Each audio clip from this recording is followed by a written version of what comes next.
So essentially what I'm doing is creating good morning, Johanna. I'm creating a 6-week program, and it's all about supporting neurodivergent women, particularly those who may be late diagnosed or maybe don't even have a diagnosis, but just feel that they are possibly neurodivergent. And they're exploring that. And maybe there's things that are coming up for them that they're not really sure about. And that's certainly a position that I was very familiar with probably about, let's say, 4 or 5 years ago now. So just a bit about me. I think when my son was diagnosed as autistic,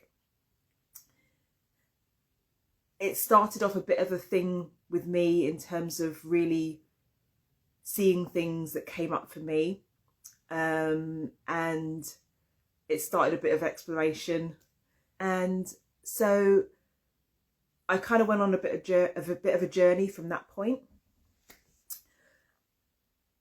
because there were always things that I found difficult, like specifically social situations, also just things around needing things to be very clear and structured to be able to follow them. Very repetitive behaviours, but I won't go into all that. There's so much stuff. Anyway, so what upshot of is I ended up being diagnosed as being autistic 3 years ago. And that's really helped me in terms of being more clear and understanding myself better, and also giving myself more permission to just be. But what I've found is that as I've kind of gone along, is when I've tried to step into things that have been new, or to grow, or to like starting a business, there are things and tools and strategies that have been put forward, and I've not always found them easy to follow. Sometimes because they might be a bit vague or a bit abstract. They just don't feel like they work with the way I work. And I know I can't be alone in that. So that was one of the reasons why I decided to do what I'm doing now. So I started off with looking at a particular tool that is used in coaching, called a Wheel of Life. Now, I'm currently doing coaching qualification. This is something that has been put forward as something that a lot of coaches use at the beginning of coaching journey. So you'll have a session with your client where you'll present them with the Wheel of Life.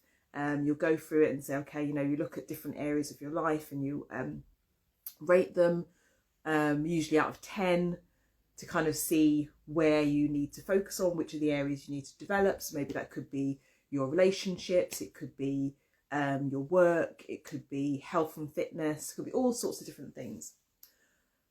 So what I found with that was that it just didn't really sit well with me, and it just didn't really feel, I don't know, it just didn't really feel right. And I don't know really how to explain it, but it just didn't feel like it worked for me. And so more recently, I've sort of looked at that process and adapted it to more look at, not just looking at areas of your life, but actually looking at specific things like energy levels, sensory needs, communication, times where you might feel overwhelmed, and kind of looking at more things that maybe affect neurodivergent people. And I put that into the map instead. And instead of having a rating where you go from like 1 to 10, I've just kept it as a simple, almost like a traffic-like structure. So you're either green, which means everything's fine, obviously, amber, where you're kind of a bit in the middle, and then red, where it's definitely an issue. So I think it gives it much more clarity. Certainly helps me with clarity anyway. And that was kind of something that I took from something they use with kids in school, where they call it the zones of regulation. Because that's something that is used with my son in school. So I thought that would be a really helpful pattern to follow. So anyway, so that's what I've done. And then I thought of other things I could do in terms of things like mapping your energy levels, thinking of goal setting, decision making, all these sorts of things that sometimes can be a bit more tricky or people find more difficult. So these are the things that I've been working on. And I've recently offered a bit of a taster session, which was based on doing my version of the Wheel of Life, which I've called the Neurodivergent Life Map. Every time I say the word neurodivergent, I get my tongue tied on that word. It's not a very good word. I think I've said it before, but anyway. So I created this map, and I've been offering these taster sessions. I've had some interest in that.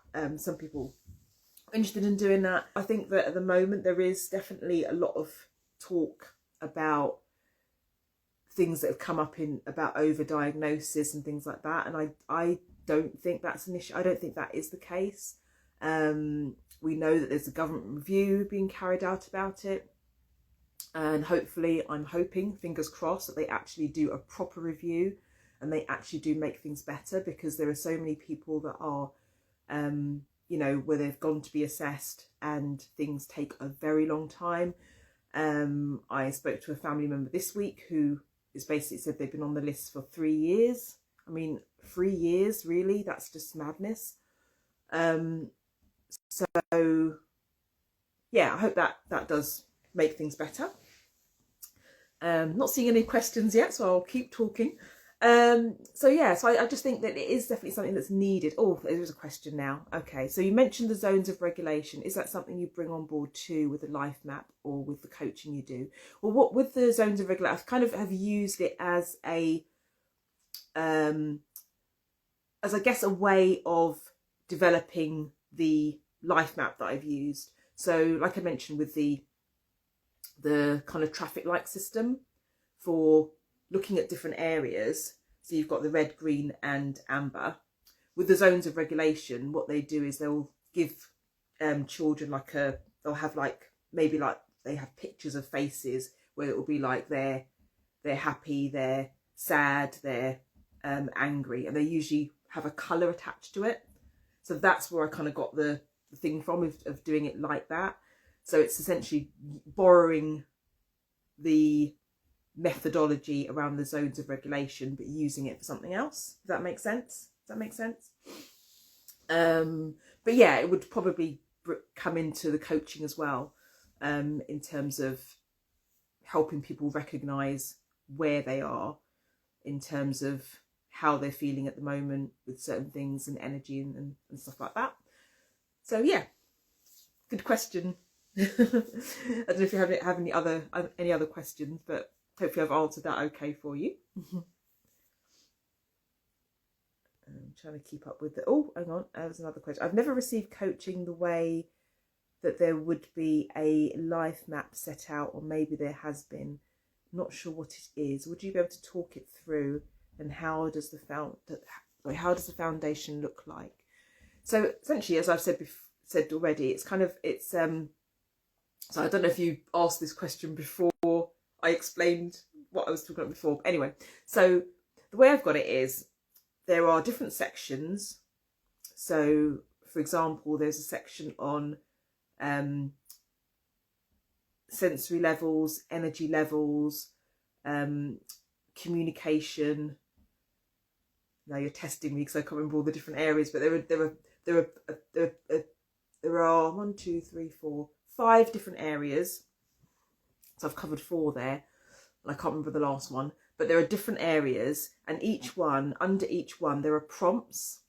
So basically, there are things there's questions that will prompt you to think where you are on the scale, and then you can pick between green, amber, and red. So there are prompts to help you to so it's not just how do you feel this, or this.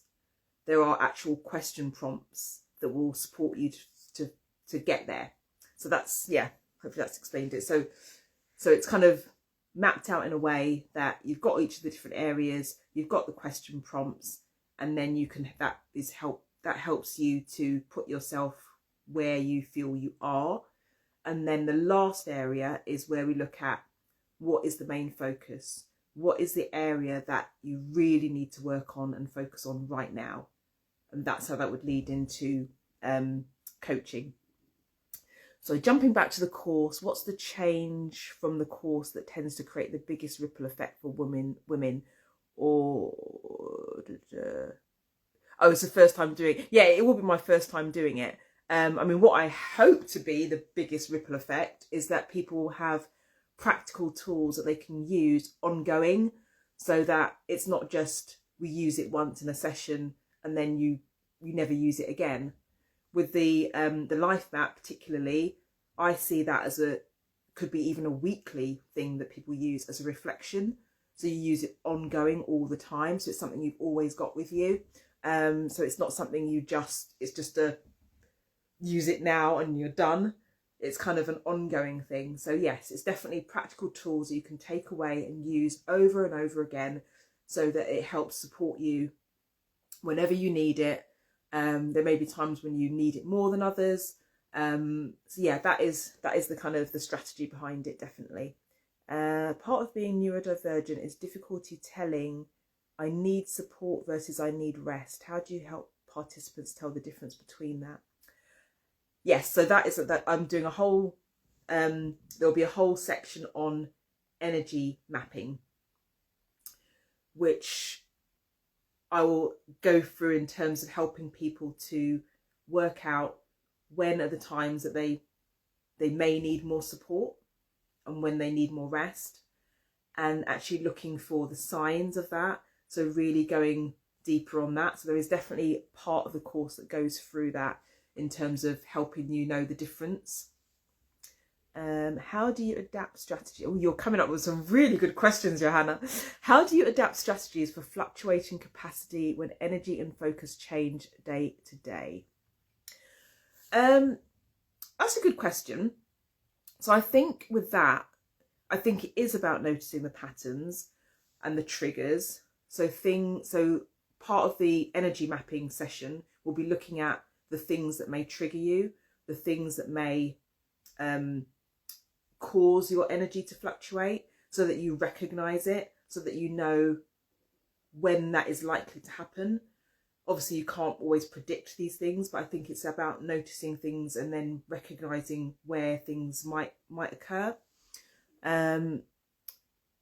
So that's that. How do you support women who are only just realizing how much they've been masking?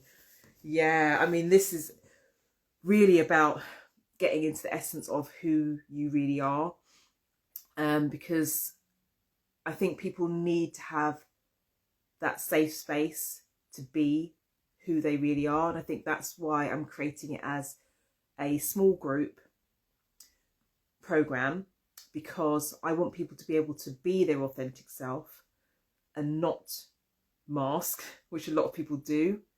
And I think being around a group of people who all maybe experience that, I think it will be helpful, because then you can know that you're not the only one, that you have other people that are going through the same thing.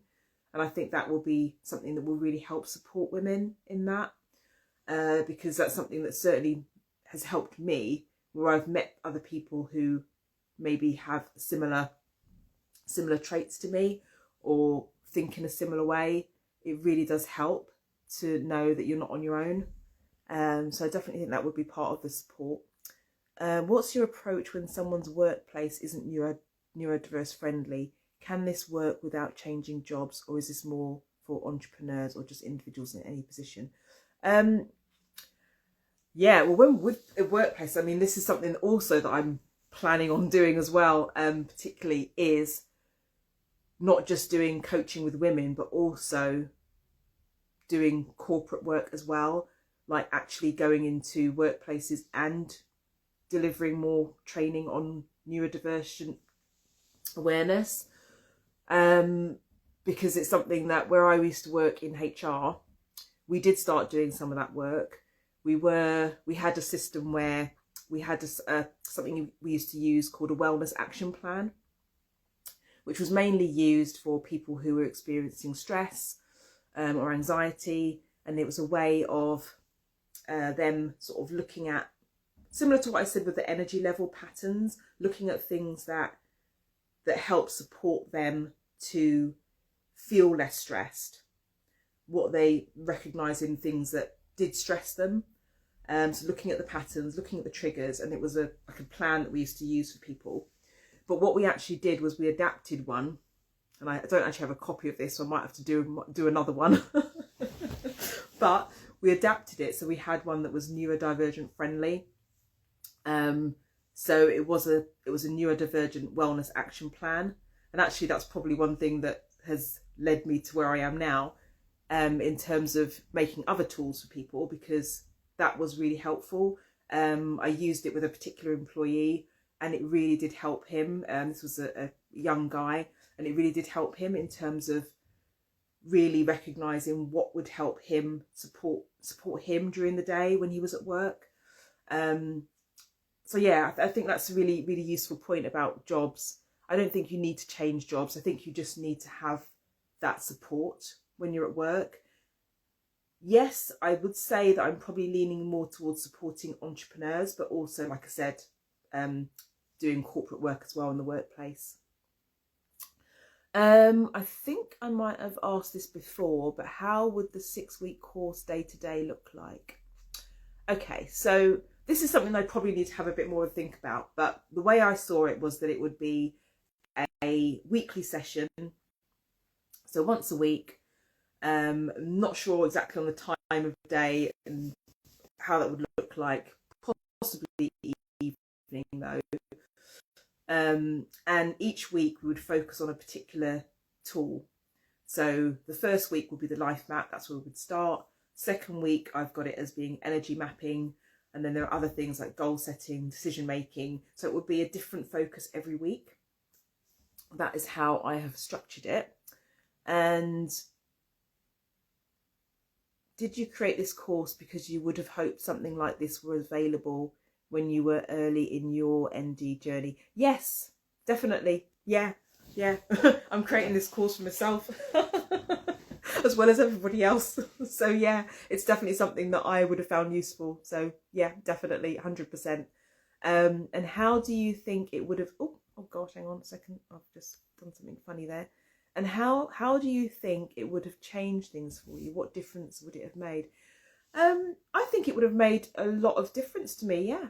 To have that support and to be able to have the tools that would help me to work the way I prefer to work, rather than just having sort of a blanket, this is the way you kind of do things.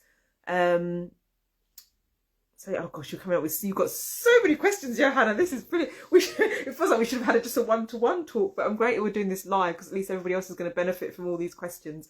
So this 6-week course is in a small group, right? How small are we talking about?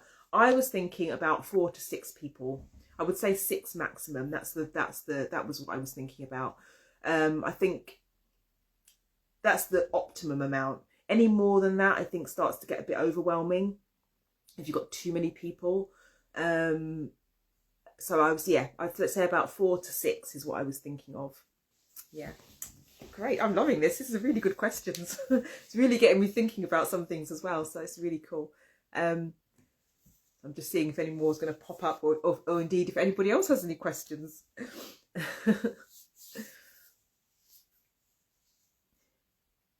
You are making the most of it. That's brilliant, Johanna. Well, I said to you that I was going to do a Q&A, and you said, yes, that would be great because I've got so many questions. And here you are asking all your questions. So it's brilliant. Thank you so much. I really appreciate you. Finally, if participants take only one belief about themselves away from this course, what do you hope it is? Oh, gosh, that's a good question. Let me have a think about this. I think the one belief, I think, is that I would hope that they would take away is that the way that they choose to, well, the way that they prefer to think, or the way that they do think, is not wrong. It may be a bit different, but it's not wrong.